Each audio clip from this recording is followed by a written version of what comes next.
Et si tout ce qu'on vous a dit sur les miracles était faux, Spinoza l'a prouvé. La vérité sur les miracles selon Spinoza. Avez-vous déjà réfléchi à ce moment précis où vous regardez cette vidéo? Quel pays vous abrite en ce moment? Quelle heure est-il chez vous? Peu importe d'où vous venez, peu importe l'heure, nous partageons tous quelque chose de fondamental. Nous avons grandi en croyant aux miracles. Mais que se passerait-il si je vous disais que tout ce qu'on vous a enseigné sur les miracles était une gigantesque erreur? Il y a plus de 3 siècles, un homme a osé remettre en question l'impensable. Un homme qui a payé le prix fort pour avoir dit la vérité. Cet homme s'appelait Baruch Spinoza. Et aujourd'hui, nous allons découvrir ensemble pourquoi ces idées ont terrorisé l'Europe entière et continuent de bouleverser notre compréhension du monde. Si vous regardez cette vidéo sur votre téléphone, je vous invite à la liker maintenant. Cela aide énormément l'algorithme à faire découvrir ces vérités à d'autres personnes. Et surtout, partagez cette vidéo avec un ami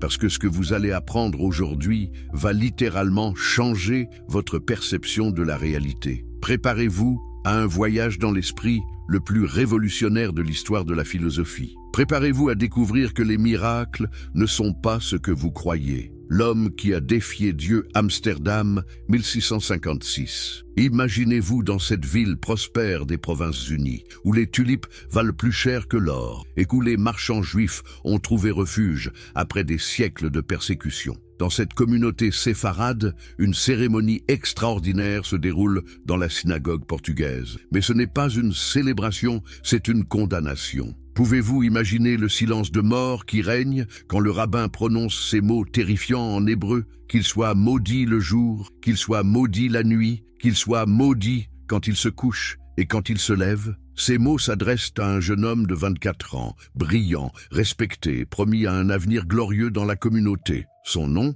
Baruch Spinoza. Mais qu'avait-il fait de si terrible pour mériter la plus sévère excommunication de l'histoire juive? Avait-il volé? Avait-il tué? Non, il avait simplement posé des questions, les mauvaises questions. Baruch Spinoza était né en 1632 dans une famille de marchands juifs portugais qui avaient fui l'Inquisition. Son père, Michael Spinoza, était un homme respecté dans la communauté, un pilier de la synagogue. Le jeune Baruch excellait dans ses études talmudiques, maîtrisait l'hébreu, le portugais, l'espagnol et plus tard le latin et le hollandais. Tout le prédestinait à devenir un grand rabbin. Mais voilà le problème avec les esprits brillants, ils ne peuvent s'empêcher de penser. Et quand Spinoza a commencé à étudier la philosophie de Descartes, les écrits de Maïmonide et surtout les nouvelles découvertes scientifiques de son époque, quelque chose s'est fissuré dans sa vision du monde. Saviez-vous que Spinoza vivait à l'époque la plus révolutionnaire de l'histoire humaine? Galilée venait de prouver que la Terre tournait autour du Soleil, bouleversant des millénaires de certitude. Newton était en train de formuler ses lois de la gravitation universelle. Descartes révolutionnait la philosophie avec son « je pense donc, je suis ». Le monde ancien s'écroulait et un nouveau monde naissait sous l'impulsion de la raison et de la science. C'est dans ce contexte que le jeune Spinoza a commencé à se poser des questions dérangeantes. Si l'univers fonctionne selon des lois mathématiques précises, comme le démontraient Galilée et ses successeurs, alors où était la place pour les miracles? Si Dieu était parfait et tout-puissant, pourquoi aurait-il besoin d'intervenir dans sa création en violant ses propres lois? Ces questions, il les posait d'abord timidement, puis avec de plus en plus d'audace. Dans la communauté juive d'Amsterdam, on commençait à murmurer. Le fils Spinoza avait des idées étranges. Il remettait en question l'autorité de Moïse. Il doutait de l'authenticité de certains passages de la Torah. Il osait suggérer que peut-être, les miracles rapportés dans les Écritures n'étaient pas des interventions divines, mais des phénomènes naturels mal compris. L'affaire a éclaté quand 2 jeunes hommes de la communauté, Juan de Prado et Daniel Ribera, ont été surpris tenant des propos similaires. Interrogés, ils ont désigné Spinoza comme la source de leurs doutes. La communauté était en émoi. Comment le fils d'une famille si respectable pouvait-il propager de telles hérésies? Les dirigeants de la synagogue ont d'abord tenté la persuasion. Ils ont envoyé des sages discuter avec le jeune homme. Ils lui ont proposé une pension annuelle de 1000 florins s'il acceptait de se taire et de continuer à fréquenter la synagogue, même sans croire. Imaginez, Ils étaient prêts à le payer pour faire semblant. Mais connaissez-vous beaucoup d'hommes capables de vendre leur conscience pour de l'argent? Spinoza a refusé. Pire, il a continué à exprimer ses idées, cette fois plus ouvertement. Il affirmait que Dieu et la nature ne faisaient qu'un, que tout dans l'univers suivait des lois nécessaires, qu'il n'y avait pas de place pour le libre arbitre tel qu'on le concevait traditionnellement. Le 27 juillet 1656, la sentence est tombée. Dans la synagogue portugaise d'Amsterdam, devant toute la communauté assemblée, le rabbin Saul Lévi Morteira a prononcé le hérem, l'excommunication la plus sévère que le judaïsme connaisse. Les mots étaient terrifiants dans leur précision. Nous excommunions, chassons, maudissons et exécrons Baruch Spinoza, qu'il soit maudit de jour et maudit de nuit, maudit dans son coucher et maudit dans son lever, maudit dans ses sorties et maudit dans ses entrées. Mais ce n'était pas tout. L'excommunication continuait, que l'Éternel n'ait jamais la volonté de lui pardonner, que la colère et la fureur de l'Éternel s'embrasent désormais contre cet homme et fassent venir sur lui toutes les malédictions écrites dans le livre de la loi. Imaginez-vous la scène. Un jeune homme de 24 ans, debout face à toute sa communauté, entendant ces mots de damnation éternelle. Sa famille, ses amis, tous ceux qu'il avait connus depuis l'enfance lui tournaient le dos. Plus personne ne devait lui parler, lui vendre quoi que ce soit, ou même s'approcher de lui à moins de 4 coudées. Du jour au lendemain, Baruch Spinoza était devenu un fantôme social. Mais savez-vous ce qu'il a fait ? Il a changé son prénom de Baruch, béni en hébreu, à Benedictus, béni en latin. Il a quitté Amsterdam et s'est installé dans de petits villages hollandais, vivant modestement en polissant des lentilles optiques pour les instruments scientifiques. Et c'est là, dans cette solitude imposée, qu'il a écrit les œuvres qui allaient révolutionner la pensée occidentale. Parce que voyez-vous, on peut excommunier un homme, mais on ne peut pas excommunier la vérité. Cette excommunication, loin de le briser, l'a libéré. Libéré des contraintes sociales, libéré de la peur du jugement, libéré pour penser l'impensable et dire l'indicible. Et ce qu'il allait dire sur les miracles allait ébranler les fondements même de la religion occidentale. Mais avant de comprendre sa révolution, nous devons comprendre le monde dans lequel il vivait. L'Europe du XVIIe siècle était déchirée entre deux forces titanesques. D'un côté, la tradition religieuse millénaire qui expliquait le monde par l'intervention divine. De l'autre, la nouvelle science qui cherchait des explications naturelles à tous les phénomènes. La science contre le surnaturel. Avez-vous déjà réfléchi à ce moment extraordinaire de l'histoire où l'humanité a commencé à comprendre qu'elle pouvait percer les secrets de l'univers? Le XVIIe siècle était ce moment. Pour la première fois depuis des millénaires, les hommes osaient défier l'autorité divine en prétendant expliquer la création par la raison. Spinoza vivait dans l'époque de Galilée qui avait pointé sa lunette vers le ciel et découvert que Jupiter avait des lunes, que Vénus avait des phases comme la lune, que la Voie lactée était composée d'innombrables étoiles. Chaque découverte était un coup de marteau sur l'édifice de la cosmologie médiévale. Mais imaginez le choc pour les contemporains de Spinoza quand Johannes Kepler a démontré que les planètes ne décrivaient pas des cercles parfaits comme l'enseignait la tradition aristotélicienne, mais des ellipses. Dieu lui-même semblait préférer les mathématiques à la perfection géométrique.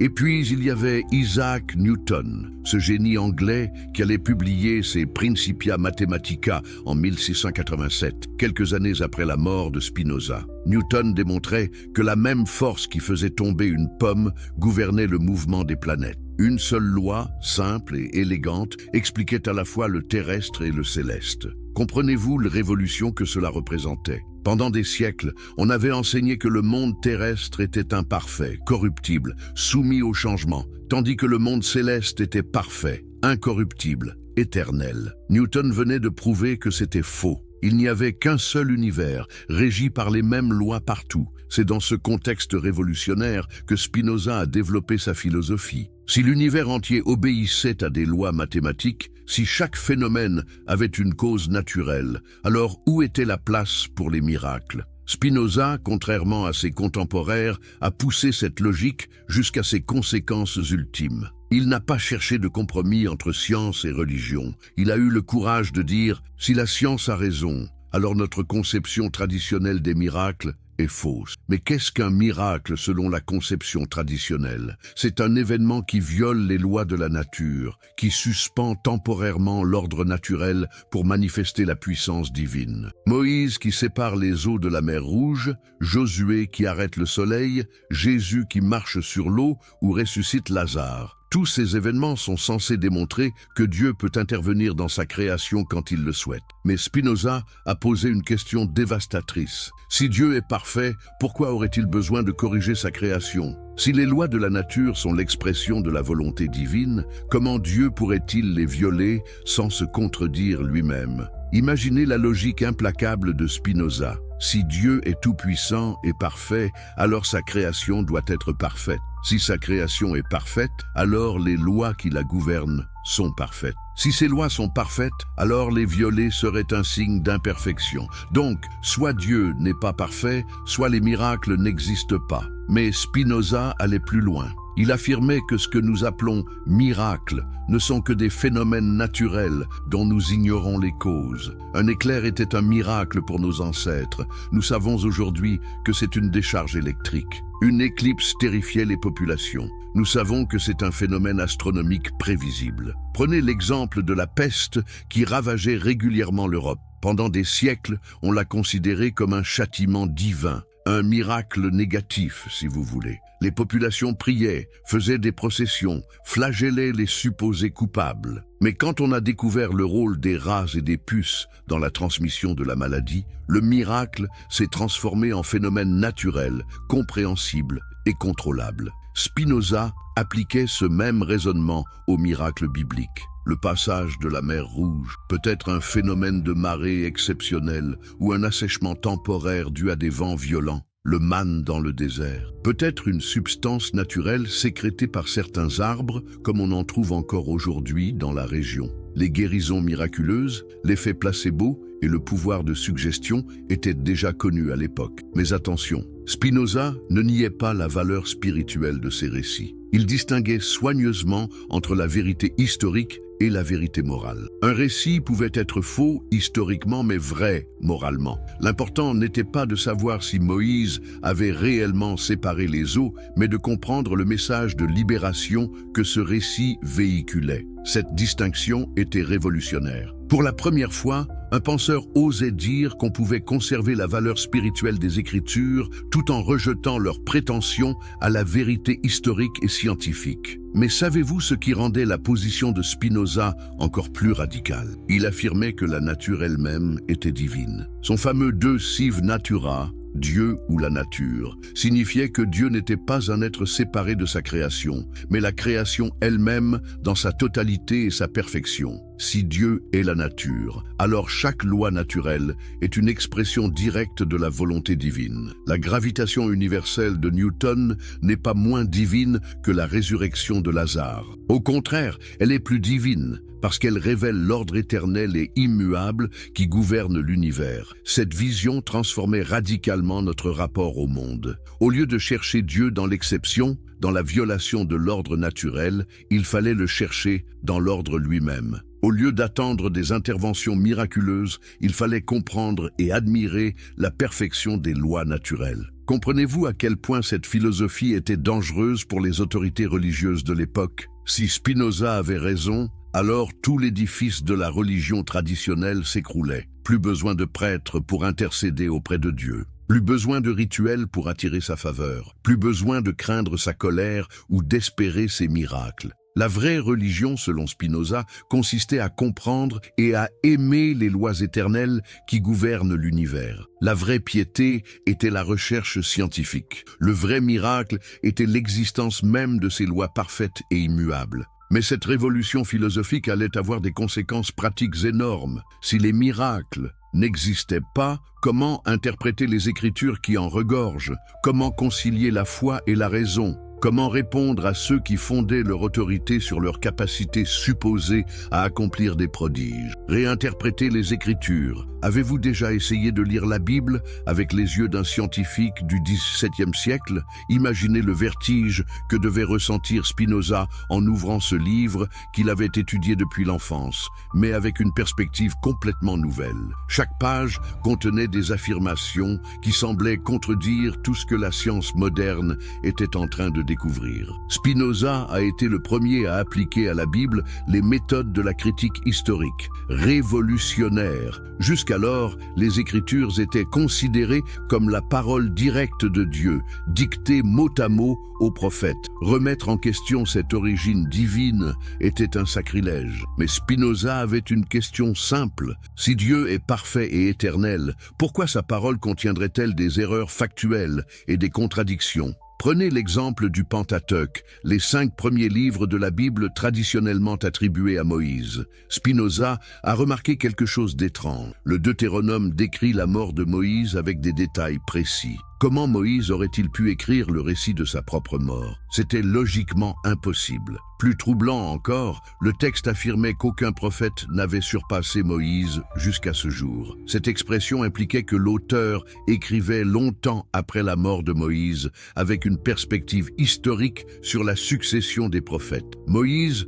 ne pouvait donc pas être l'auteur de ces passages. Spinoza a multiplié ses observations. Il a relevé des anachronismes flagrants, des villes mentionnées qui n'existaient pas à l'époque de Moïse, des institutions décrites qui n'ont été créées que bien plus tard, des expressions linguistiques qui appartiennent à des époques postérieures. Mais comprenez bien, Spinoza ne cherchait pas à détruire la Bible, il cherchait à la comprendre. Pour lui, reconnaître la composition humaine des Écritures ne diminuait pas leur valeur spirituelle. Au contraire, cela permettait de mieux saisir leur véritable message. Car voyez-vous, Spinoza distinguait soigneusement entre 2 types de vérité, la vérité historique et la vérité morale. La Bible n'était pas un manuel de science ou d'histoire, mais un guide moral et spirituel. Son objectif n'était pas d'enseigner comment fonctionnait l'univers, mais comment vivre en harmonie avec les lois divines. Cette distinction révolutionnaire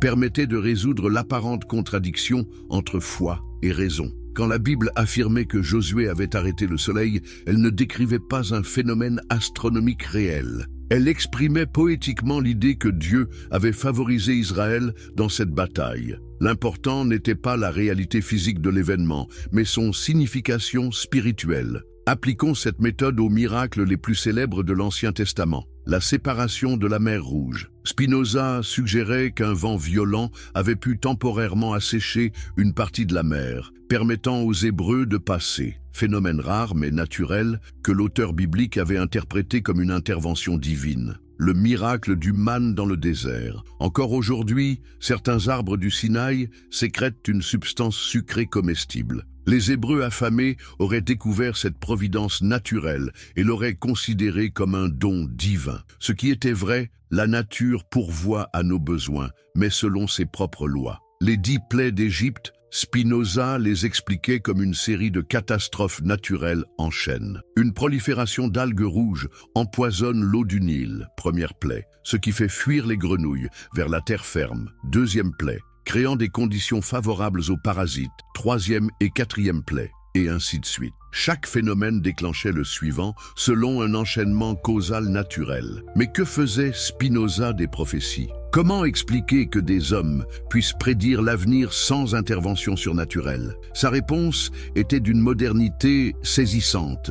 Les prophètes étaient des hommes doués d'une imagination exceptionnelle et d'une compréhension profonde de leur époque. Prenez Jérémie qui prédit la chute de Jérusalem. Était-ce une révélation divine ou l'analyse lucide d'un homme qui observait la montée en puissance de Babylone et l'affaiblissement de Juda? Spinoza penchait pour la seconde explication. Jérémie était un génie politique qui avait su lire les signes de son temps. Cette interprétation n'enlevait rien à la grandeur des prophètes. Au contraire, elle montrait qu'ils étaient des hommes extraordinaires, capables de percevoir des vérités que leurs contemporains ne voyaient pas. Leur inspiration venait non pas d'une source surnaturelle, mais de leur génie naturel exceptionnellement développé. Spinoza appliquait le même raisonnement aux visions prophétiques. Quand Ézéchiel décrivait les créatures fantastiques qu'il avait vues, il ne rapportait pas une réalité objective, mais une expérience subjective intense. Ces visions étaient réelles,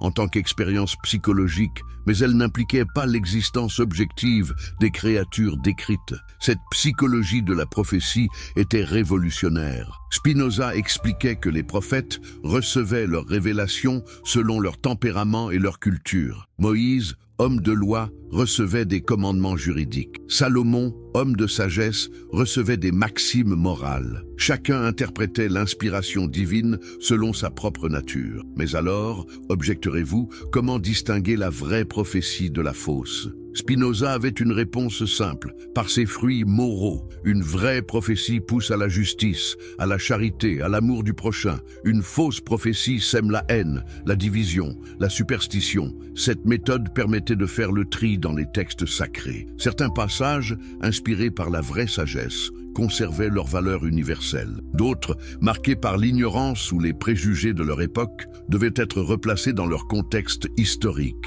Prenez les lois rituelles de l'Ancien Testament. Spinoza montrait qu'elles avaient été adaptées au tempérament et aux besoins du peuple hébreu à une époque donnée. Utiles alors pour maintenir la cohésion nationale et la pureté morale, elles n'avaient plus la même pertinence dans un contexte différent. En revanche, les grands principes moraux, justice, charité, amour de Dieu et du prochain, gardaient leur valeur éternelle parce qu'ils correspondaient aux lois naturelles de l'existence humaine en société. Vous voyez la révolution que représentait cette approche. Spinoza libérait la religion de la superstition tout en préservant son essence morale. Il montrait qu'on pouvait être profondément religieux sans croire aux miracles, qu'on pouvait vénérer les Écritures sans les prendre au pied de la lettre. Mais cette liberté d'interprétation terrifiait les autorités religieuses. Si chacun pouvait interpréter les textes sacrés selon sa raison, qu'advenait-il de l'autorité des prêtres et des rabbins? Si les miracles n'étaient que des métaphores, sur quoi fonder la spécificité de la révélation divine? Ces questions allaient déchaîner contre Spinoza une tempête de persécution qui ne s'apaiserait qu'avec sa mort. Mais elles allaient aussi ouvrir la voie à une compréhension nouvelle et plus profonde de la spiritualité humaine. Maintenant, après avoir exploré sa méthode d'interprétation des Écritures, nous devons comprendre la vision positive que Spinoza proposait. Car s'il détruisait la conception traditionnelle des miracles, c'était pour en révéler un autre, infiniment plus grand et plus beau. Le miracle de l'existence naturelle elle-même, la vérité sur les miracles selon Spinoza. Introduction. Avez-vous déjà réfléchi à ce moment précis où vous regardez cette vidéo? Quel pays vous abrite en ce moment? Quelle heure est-il chez vous? Peu importe d'où vous venez, peu importe l'heure, nous partageons tous quelque chose de fondamental. Nous avons grandi en croyant aux miracles. Mais que se passerait-il si je vous disais que tout ce qu'on vous a enseigné sur les miracles était une gigantesque erreur? Il y a plus de 3 siècles, un homme a osé remettre en question l'impensable. Un homme qui a payé le prix fort pour avoir dit la vérité. Cet homme s'appelait Baruch Spinoza. Et aujourd'hui, nous allons découvrir ensemble pourquoi ces idées ont terrorisé l'Europe entière et continuent de bouleverser notre compréhension du monde. Si vous regardez cette vidéo sur votre téléphone, je vous invite à la liker maintenant. Cela aide énormément l'algorithme à faire découvrir ces vérités à d'autres personnes. Et surtout, partagez cette vidéo avec un ami parce que ce que vous allez apprendre aujourd'hui va littéralement changer votre perception de la réalité. Préparez-vous à un voyage dans l'esprit le plus révolutionnaire de l'histoire de la philosophie. Préparez-vous à découvrir que les miracles ne sont pas ce que vous croyez. L'homme qui a défié Dieu, Amsterdam, 1656. Imaginez-vous dans cette ville prospère des Provinces-Unies, où les tulipes valent plus cher que l'or, et où les marchands juifs ont trouvé refuge après des siècles de persécution. Dans cette communauté séfarade, une cérémonie extraordinaire se déroule dans la synagogue portugaise. Mais ce n'est pas une célébration, c'est une condamnation. Pouvez-vous imaginer le silence de mort qui règne quand le rabbin prononce ces mots terrifiants en hébreu, qu'il soit maudit le jour, qu'il soit maudit la nuit, qu'il soit maudit quand il se couche Et quand il se lève, ces mots s'adressent à un jeune homme de 24 ans, brillant, respecté, promis à un avenir glorieux dans la communauté. Son nom, Baruch Spinoza. Mais qu'avait-il fait de si terrible pour mériter la plus sévère excommunication de l'histoire juive? Avait-il volé? Avait-il tué? Non, il avait simplement posé des questions. Les mauvaises questions. Baruch Spinoza était né en 1632 dans une famille de marchands juifs portugais qui avaient fui l'Inquisition. Son père, Michael Spinoza, était un homme respecté dans la communauté, un pilier de la synagogue. Le jeune Baruch excellait dans ses études talmudiques, maîtrisait l'hébreu, le portugais, l'espagnol et plus tard le latin et le hollandais. Tout le prédestinait à devenir un grand rabbin. Mais voilà le problème avec les esprits brillants, ils ne peuvent s'empêcher de penser. Et quand Spinoza a commencé à étudier la philosophie de Descartes, les écrits de Maïmonide et surtout les nouvelles découvertes scientifiques de son époque, quelque chose s'est fissuré dans sa vision du monde. Saviez-vous que Spinoza vivait à l'époque la plus révolutionnaire de l'histoire humaine? Galilée venait de prouver que la Terre tournait autour du Soleil, bouleversant des millénaires de certitude. Newton était en train de formuler ses lois de la gravitation universelle. Descartes révolutionnait la philosophie avec son « je pense donc, je suis ». Le monde ancien s'écroulait et un nouveau monde naissait sous l'impulsion de la raison et de la science. C'est dans ce contexte que le jeune Spinoza a commencé à se poser des questions dérangeantes. Si l'univers fonctionne selon des lois mathématiques précises, comme le démontraient Galilée et ses successeurs, alors où était la place pour les miracles? Si Dieu était parfait et tout-puissant, pourquoi aurait-il besoin d'intervenir dans sa création en violant ses propres lois? Ces questions, il les posait d'abord timidement, puis avec de plus en plus d'audace. Dans la communauté juive d'Amsterdam, on commençait à murmurer. Le fils Spinoza avait des idées étranges. Il remettait en question l'autorité de Moïse. Il doutait de l'authenticité de certains passages de la Torah. Il osait suggérer que peut-être, les miracles rapportés dans les Écritures n'étaient pas des interventions divines, mais des phénomènes naturels mal compris. L'affaire a éclaté quand deux jeunes hommes de la communauté, Juan de Prado et Daniel Ribera, ont été surpris tenant des propos similaires. Interrogés, ils ont désigné Spinoza comme la source de leurs doutes. La communauté était en émoi. Comment le fils d'une famille si respectable pouvait-il propager de telles hérésies? Les dirigeants de la synagogue ont d'abord tenté la persuasion. Ils ont envoyé des sages discuter avec le jeune homme. Ils lui ont proposé une pension annuelle de 1000 florins s'il acceptait de se taire et de continuer à fréquenter la synagogue, même sans croire. Imaginez, ils étaient prêts à le payer pour faire semblant. Mais connaissez-vous beaucoup d'hommes capables de vendre leur conscience pour de l'argent? Spinoza a refusé. Pire, il a continué à exprimer ses idées, cette fois plus ouvertement. Il affirmait que Dieu et la nature ne faisaient qu'un, que tout dans l'univers suivait des lois nécessaires, qu'il n'y avait pas de place pour le libre arbitre tel qu'on le concevait traditionnellement. Le 27 juillet 1656, la sentence est tombée. Dans la synagogue portugaise d'Amsterdam, devant toute la communauté assemblée, le rabbin Saul Lévi Morteira a prononcé le hérem, l'excommunication la plus sévère que le judaïsme connaisse. Les mots étaient terrifiants dans leur précision.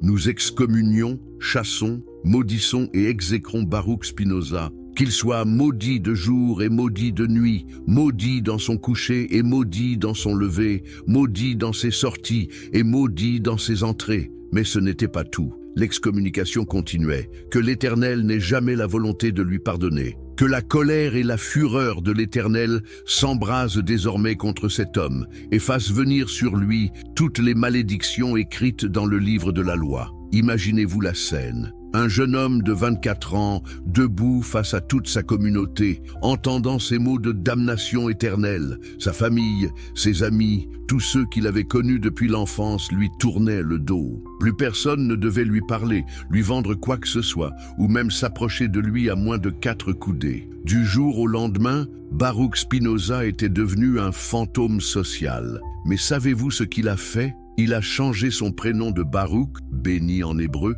à Benedictus, béni en latin. Il a quitté Amsterdam et s'est installé dans de petits villages hollandais, vivant modestement en polissant des lentilles optiques pour les instruments scientifiques. Et c'est là, dans cette solitude imposée, qu'il a écrit les œuvres qui allaient révolutionner la pensée occidentale. Parce que voyez-vous, on peut excommunier un homme, mais on ne peut pas excommunier la vérité. Cette excommunication, loin de le briser, l'a libéré. Libéré des contraintes sociales, libéré de la peur du jugement, libéré pour penser l'impensable et dire l'indicible. Et ce qu'il allait dire sur les miracles allait ébranler les fondements même de la religion occidentale. Mais avant de comprendre sa révolution, nous devons comprendre le monde dans lequel il vivait. L'Europe du XVIIe siècle était déchirée entre deux forces titanesques. D'un côté, la tradition religieuse millénaire qui expliquait le monde par l'intervention divine. De l'autre, la nouvelle science qui cherchait des explications naturelles à tous les phénomènes. La science contre le surnaturel. Avez-vous déjà réfléchi à ce moment extraordinaire de l'histoire où l'humanité a commencé à comprendre qu'elle pouvait percer les secrets de l'univers? Le XVIIe siècle était ce moment. Pour la première fois depuis des millénaires, les hommes osaient défier l'autorité divine en prétendant expliquer la création par la raison. Spinoza vivait dans l'époque de Galilée qui avait pointé sa lunette vers le ciel et découvert que Jupiter avait des lunes, que Vénus avait des phases comme la lune, que la Voie lactée était composée d'innombrables étoiles. Chaque découverte était un coup de marteau sur l'édifice de la cosmologie médiévale. Mais imaginez le choc pour les contemporains de Spinoza quand Johannes Kepler a démontré que les planètes ne décrivaient pas des cercles parfaits comme l'enseignait la tradition aristotélicienne, mais des ellipses. Dieu lui-même semblait préférer les mathématiques à la perfection géométrique. Et puis il y avait Isaac Newton, ce génie anglais qui allait publier ses Principia Mathematica en 1687, quelques années après la mort de Spinoza. Newton démontrait que la même force qui faisait tomber une pomme gouvernait le mouvement des planètes. Une seule loi, simple et élégante, expliquait à la fois le terrestre et le céleste. Comprenez-vous la révolution que cela représentait? Pendant des siècles, on avait enseigné que le monde terrestre était imparfait, corruptible, soumis au changement, tandis que le monde céleste était parfait, incorruptible, éternel. Newton venait de prouver que c'était faux. Il n'y avait qu'un seul univers, régi par les mêmes lois partout. C'est dans ce contexte révolutionnaire que Spinoza a développé sa philosophie. Si l'univers entier obéissait à des lois mathématiques, si chaque phénomène avait une cause naturelle, alors où était la place pour les miracles? Spinoza, contrairement à ses contemporains, a poussé cette logique jusqu'à ses conséquences ultimes. Il n'a pas cherché de compromis entre science et religion. Il a eu le courage de dire « Si la science a raison, alors notre conception traditionnelle des miracles est fausse. Mais qu'est-ce qu'un miracle selon la conception traditionnelle? C'est un événement qui viole les lois de la nature, qui suspend temporairement l'ordre naturel pour manifester la puissance divine. Moïse qui sépare les eaux de la mer Rouge, Josué qui arrête le soleil, Jésus qui marche sur l'eau ou ressuscite Lazare. Tous ces événements sont censés démontrer que Dieu peut intervenir dans sa création quand il le souhaite. Mais Spinoza a posé une question dévastatrice. Si Dieu est parfait, pourquoi aurait-il besoin de corriger sa création? Si les lois de la nature sont l'expression de la volonté divine, comment Dieu pourrait-il les violer sans se contredire lui-même? Imaginez la logique implacable de Spinoza. Si Dieu est tout-puissant et parfait, alors sa création doit être parfaite. Si sa création est parfaite, alors les lois qui la gouvernent sont parfaites. Si ces lois sont parfaites, alors les violer serait un signe d'imperfection. Donc, soit Dieu n'est pas parfait,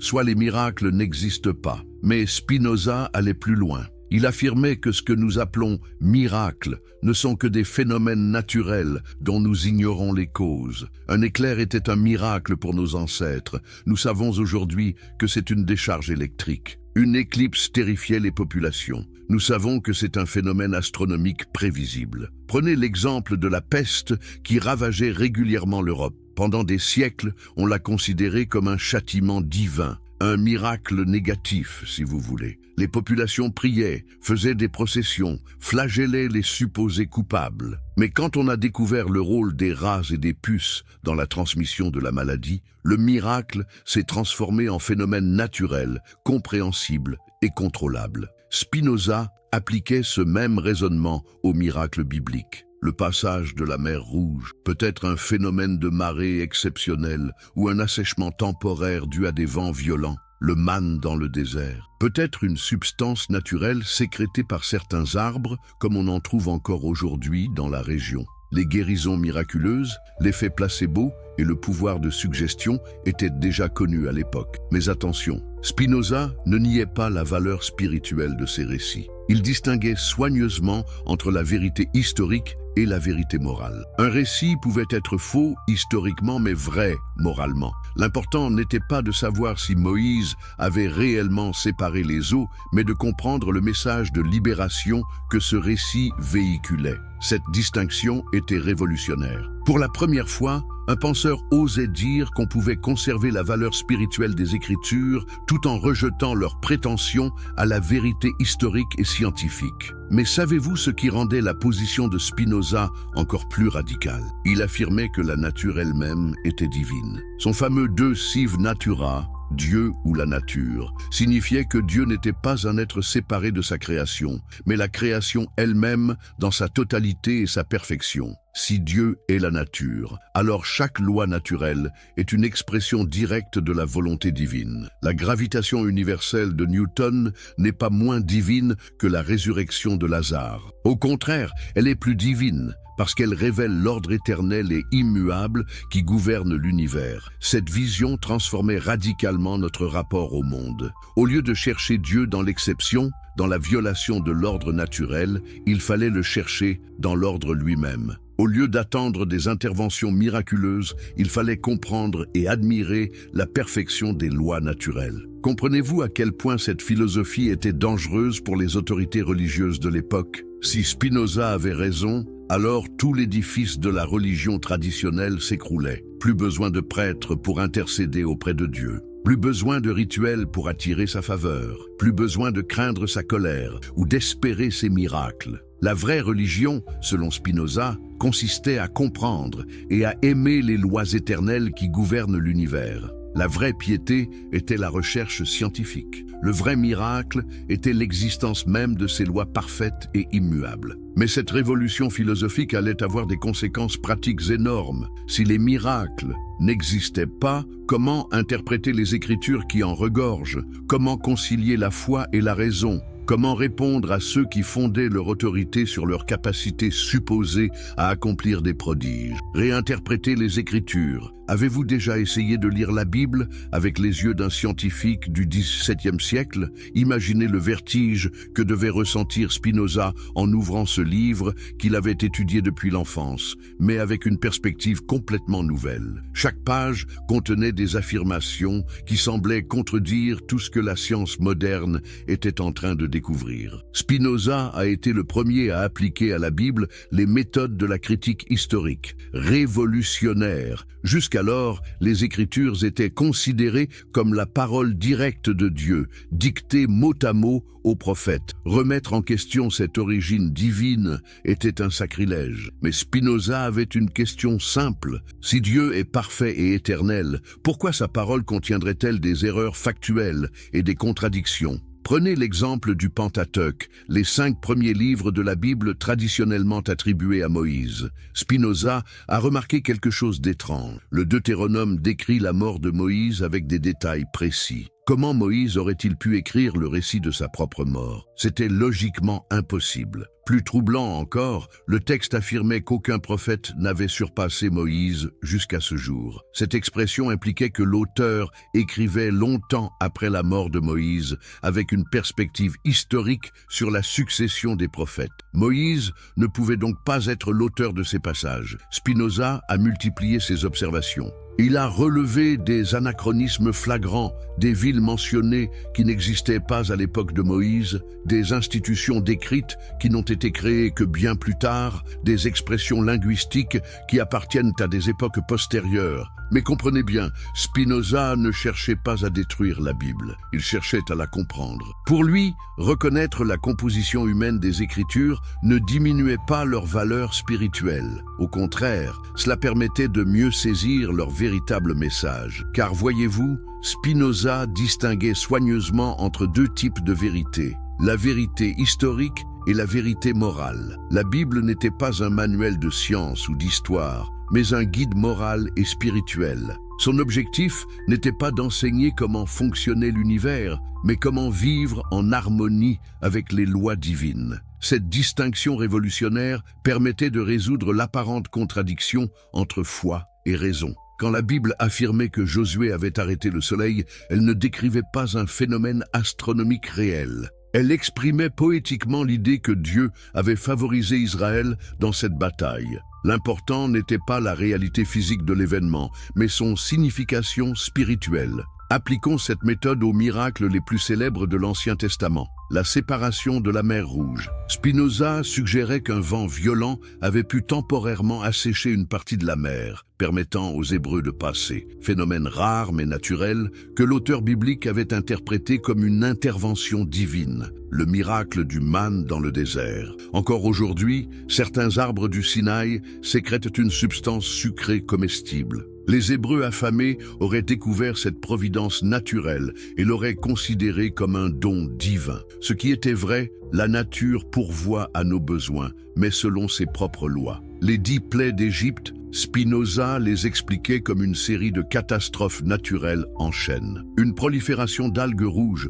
empoisonne l'eau du Nil, première plaie, ce qui fait fuir les grenouilles vers la terre ferme, deuxième plaie, créant des conditions favorables aux parasites, troisième et quatrième plaie, et ainsi de suite. Chaque phénomène déclenchait le suivant selon un enchaînement causal naturel. Mais que faisait Spinoza des prophéties ? Comment expliquer que des hommes puissent prédire l'avenir sans intervention surnaturelle? Sa réponse était d'une modernité saisissante. Les prophètes étaient des hommes doués d'une imagination exceptionnelle et d'une compréhension profonde de leur époque. Prenez Jérémie qui prédit la chute de Jérusalem. Était-ce une révélation divine ou l'analyse lucide d'un homme qui observait la montée en puissance de Babylone et l'affaiblissement de Juda? Spinoza penchait pour la seconde explication. Jérémie était un génie politique qui avait su lire les signes de son temps. Cette interprétation n'enlevait rien à la grandeur des prophètes. Au contraire, elle montrait qu'ils étaient des hommes extraordinaires, capables de percevoir des vérités que leurs contemporains ne voyaient pas.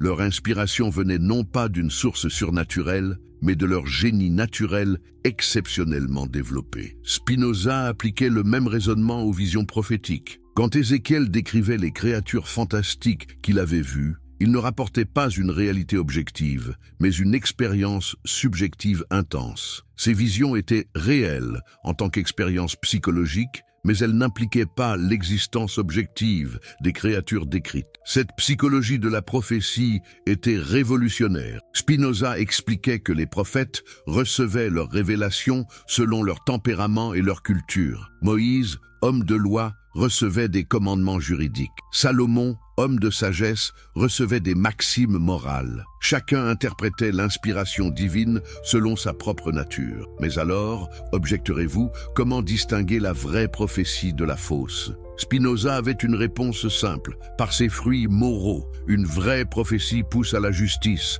à la charité, à l'amour du prochain. Une fausse prophétie sème la haine, la division, la superstition. Cette méthode permettait de faire le tri dans les textes sacrés. Certains passages, inspirés par la vraie sagesse, conservaient leur valeur universelle. D'autres, marqués par l'ignorance ou les préjugés de leur époque, devaient être replacés dans leur contexte historique. Prenez les lois rituelles de l'Ancien Testament. Spinoza montrait qu'elles avaient été adaptées au tempérament et aux besoins du peuple hébreu à une époque donnée. Utiles alors pour maintenir la cohésion nationale et la pureté morale, elles n'avaient plus la même pertinence dans un contexte différent. En revanche, les grands principes moraux, justice, charité, amour de Dieu et du prochain, gardaient leur valeur éternelle parce qu'ils correspondaient aux lois naturelles de l'existence humaine en société. Vous voyez la révolution que représentait cette approche. Spinoza libérait la religion de la superstition tout en préservant son essence morale. Il montrait qu'on pouvait être profondément religieux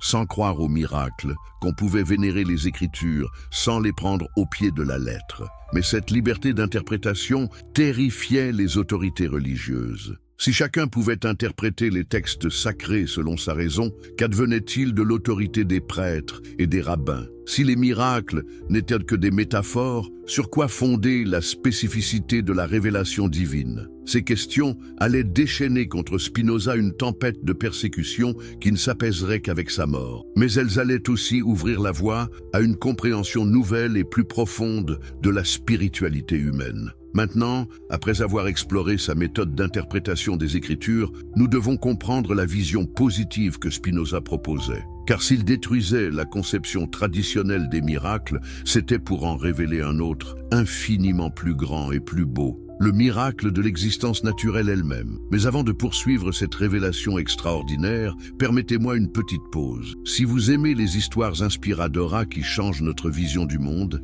n'hésitez pas à vous abonner à la chaîne pour ne manquer aucun de ces moments de découverte. D'ailleurs, de quel pays nous regardez-vous en ce moment? Et quelle heure est-il chez vous? Laissez-nous le savoir dans les commentaires. Et si vous êtes sur mobile, un petit like maintenant aiderait énormément à faire découvrir cette histoire à d'autres personnes passionnées par la vérité. Le véritable miracle. Imaginez-vous un instant dans l'atelier de Spinoza à Rijnsburg, ce petit village hollandais où il s'était installé après son excommunication. Nous sommes en 1661, 5 ans après qu'il ait été chassé d'Amsterdam. Dans cette modeste maison, un homme de 29 ans polit des lentilles optiques le jour et révolutionne la philosophie la nuit. Pouvez-vous visualiser cette scène? Les mains de Spinoza, tachées par la poudre de polissage, travaillent avec une précision millimétrique sur ces morceaux de verre qui permettront aux savants de son époque de scruter les cieux ou d'observer l'infiniment petit. N'est-ce pas symbolique? Cet homme qui clarifiait les lentilles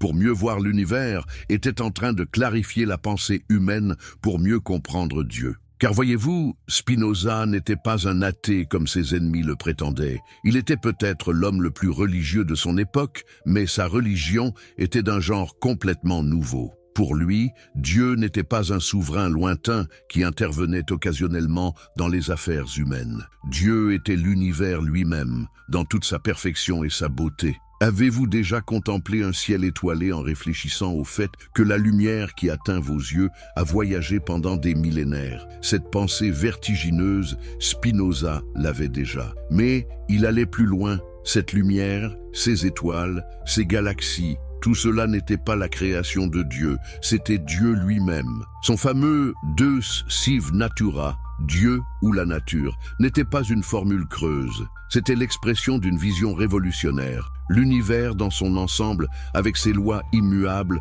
sa beauté mathématique, sa complexité infinie, était la manifestation directe de la divinité. Mais comprenez bien ce que cela impliquait. Si Dieu est la nature, alors chaque pierre qui tombe obéit à une loi divine. Chaque planète qui tourne dans son orbite accomplit un acte de dévotion parfaite. Chaque fleur qui s'épanouit participe à la gloire éternelle. Il n'y avait plus de distinction entre sacré et profane, entre naturel et surnaturel. Tout était également divin. Cette vision transformait radicalement notre rapport au monde. Au lieu de chercher Dieu dans l'exception, dans la violation des lois naturelles, il fallait le chercher dans ses lois elles-mêmes. Au lieu d'attendre des miracles qui suspendent l'ordre naturel, il fallait s'émerveiller devant cet ordre lui-même. Prenez l'exemple de la gravitation. Quand Newton a formulé sa loi universelle, il a révélé que la même force qui fait tomber une pomme maintient la Lune sur son orbite. Pour Spinoza, cette découverte était plus miraculeuse que toutes les légendes de l'Antiquité. Elle révélait l'unité profonde de l'univers, l'harmonie mathématique qui gouverne tout, de l'infiniment petit à l'infiniment grand. Ou considérez le développement d'un embryon. Savez-vous qu'en 1677, peu avant la mort de Spinoza, Antoine van Leeuwenhoek, son compatriote hollandais, découvrait les spermatozoïdes grâce à ses microscopes. Cette révélation que la vie naissait de processus naturels observables était pour Spinoza infiniment plus extraordinaire que les récits de génération spontanée des textes anciens. Mais la révolution spinoziste allait bien au-delà de la science. Elle touchait à la question la plus profonde de l'existence humaine. Qu'est-ce que la liberté? Si tout obéit à des lois nécessaires, si même nos pensées et nos désirs sont le produit de causes antérieures, sommes-nous vraiment libres? La réponse de Spinoza était d'une subtilité extraordinaire. Nous ne sommes pas libres au sens où nous pourrions échapper à la causalité universelle. Nos actions sont déterminées par nos désirs par nos idées par notre éducation par notre société, et ainsi de suite, à l'infini. Mais nous devenons libres dans la mesure où nous comprenons cette nécessité. Imaginez un homme emporté par une passion violente. Tant qu'il ignore les causes de cette passion, il en est l'esclave. Mais s'il comprend d'où vient cette émotion, s'il saisit les mécanismes qui la déclenchent, il peut la transformer, non pas en la supprimant, mais en la redirigeant vers des objets plus nobles. C'est ce que Spinoza appelait la liberté par la connaissance. Plus nous comprenons les lois qui gouvernent notre existence, plus nous pouvons vivre en harmonie avec elles. Au lieu de subir aveuglément nos passions, nous pouvons les transformer en actions rationnelles et joyeuses. Cette philosophie avait des conséquences pratiques extraordinaires. Elle libérait l'homme de la culpabilité et de la peur. Si tout arrive selon des lois nécessaires, il n'y a ni faute ni châtiment au sens traditionnel. Il n'y a que des causes et des effets qu'il faut comprendre pour mieux vivre. Mais attention, Spinoza ne prônait pas l'irresponsabilité. Au contraire, la compréhension de la nécessité nous rend plus responsables, parce qu'elle nous montre que nos actions ont des conséquences inévitables. Si je comprends que la haine engendre la haine, je vais naturellement choisir l'amour. Si je comprends que l'ignorance engendre la souffrance, je vais naturellement choisir la connaissance. Cette éthique de la joie et de la connaissance était révolutionnaire dans l'Europe du XVIIe siècle, dominée par la culpabilité chrétienne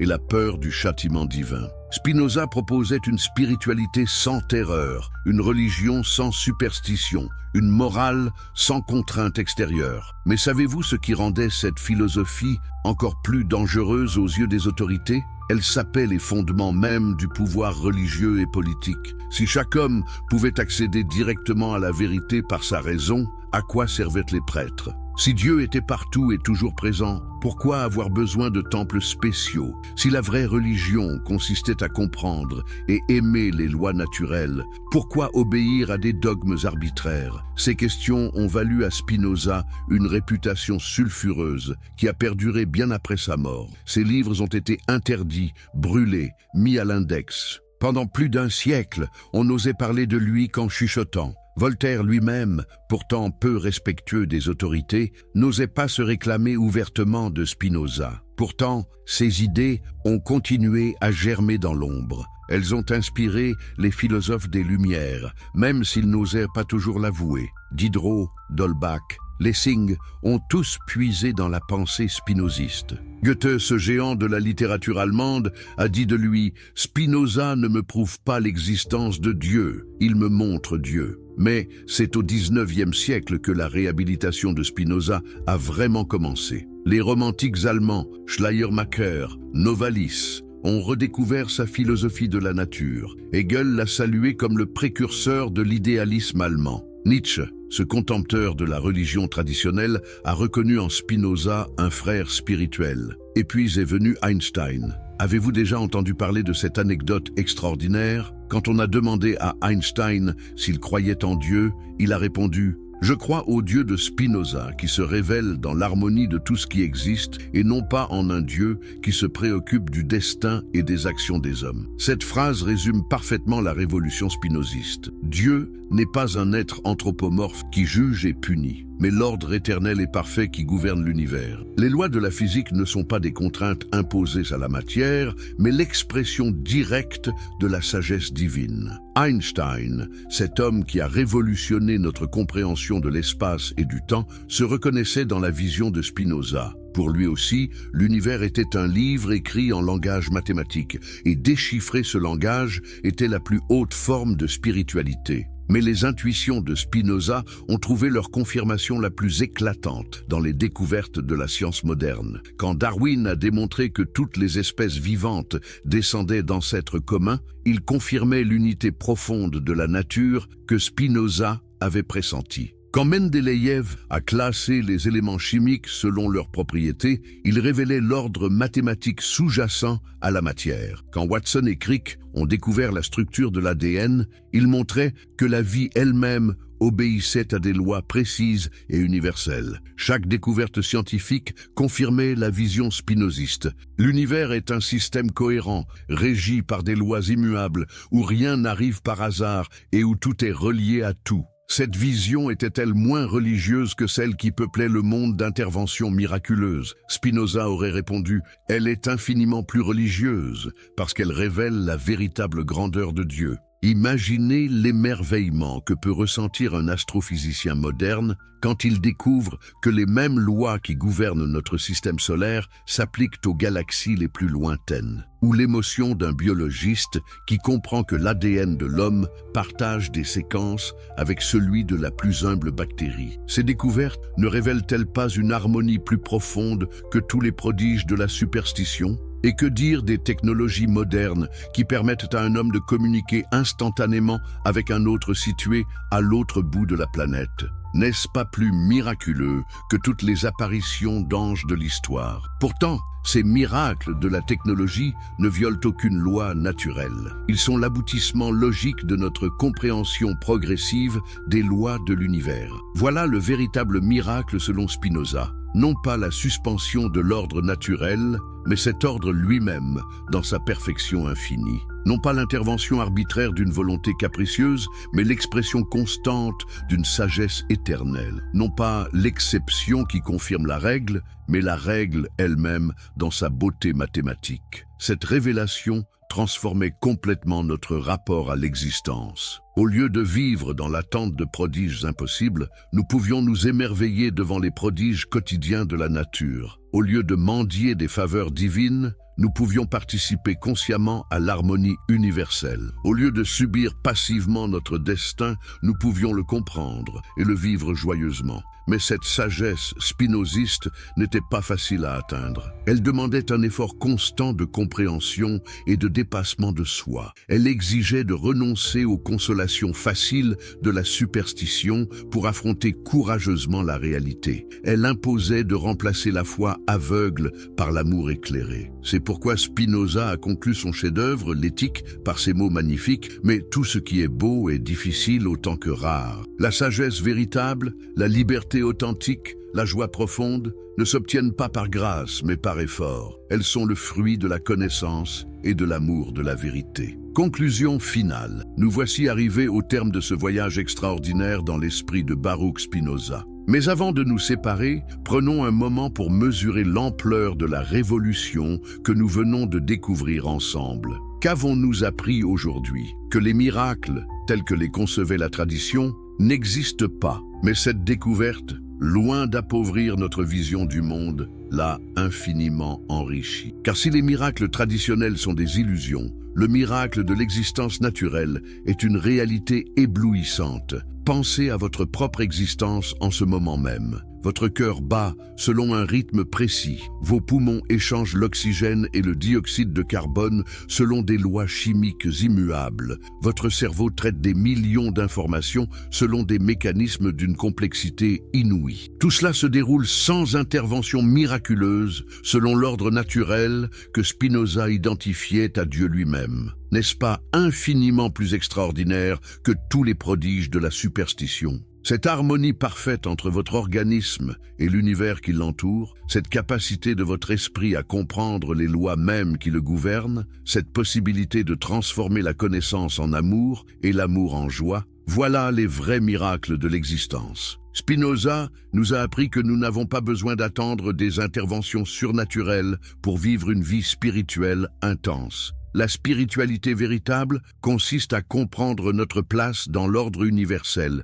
et à nous y conformer joyeusement. Elle consiste à transformer nos passions aveugles en actions rationnelles, notre ignorance en connaissance, notre peur en amour. Cette leçon est-elle moins vraie aujourd'hui qu'au XVIIe siècle? Dans notre monde moderne, dominé par la technologie et la science, avons-nous moins besoin de cette sagesse spinoziste? Au contraire, nous en avons peut-être plus besoin que jamais. Car voyez-vous, notre époque est paradoxale. Nous avons accès à plus de connaissances que toutes les générations précédentes réunies, mais nous semblons parfois plus perdus que jamais. Nous avons percé les secrets de l'univers, mais nous cherchons encore le sens de notre existence. Nous avons domestiqué les forces de la nature, mais nous ne savons pas toujours comment vivre en harmonie avec elles. La sagesse de Spinoza peut nous aider à résoudre ces paradoxes. Elle nous montre que la science et la spiritualité ne sont pas opposées, mais complémentaires. Elle nous enseigne que comprendre le monde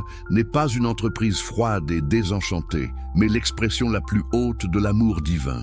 Elle nous révèle que nous sommes à la fois infiniment petits dans l'univers et infiniment précieux par notre capacité à le comprendre. Mais surtout, elle nous libère de la peur et de la culpabilité qui ont si longtemps empoisonné l'existence humaine. Si nous comprenons que tout arrive selon des lois nécessaires, nous pouvons affronter les difficultés de la vie avec sérénité. Si nous saisissons que nos actions ont des conséquences inévitables, nous pouvons les choisir avec sagesse. Si nous réalisons que notre bonheur dépend de notre compréhension de la vérité, nous pouvons consacrer notre vie à cette recherche joyeuse. Cette philosophie transforme même notre rapport à la mort.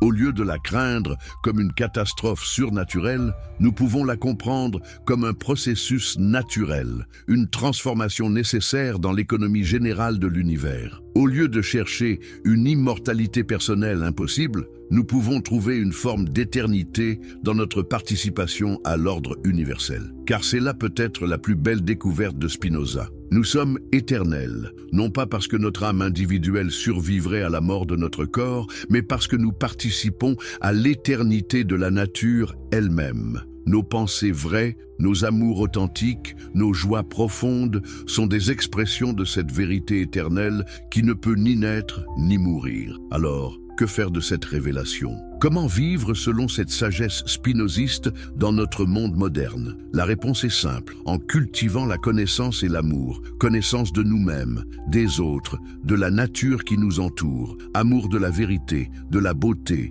de l'harmonie universelle. Cela signifie-t-il que nous devons abandonner toute forme de spiritualité traditionnelle? Pas nécessairement. Spinoza nous a montré qu'on peut conserver la valeur morale des traditions religieuses tout en abandonnant leurs aspects superstitieux. On peut continuer à puiser dans la sagesse des Écritures tout en les interprétant rationnellement. On peut maintenir un sentiment du sacré tout en rejetant les miracles. L'important est de ne plus séparer le divin du naturel, le sacré du profane, l'éternel du temporel.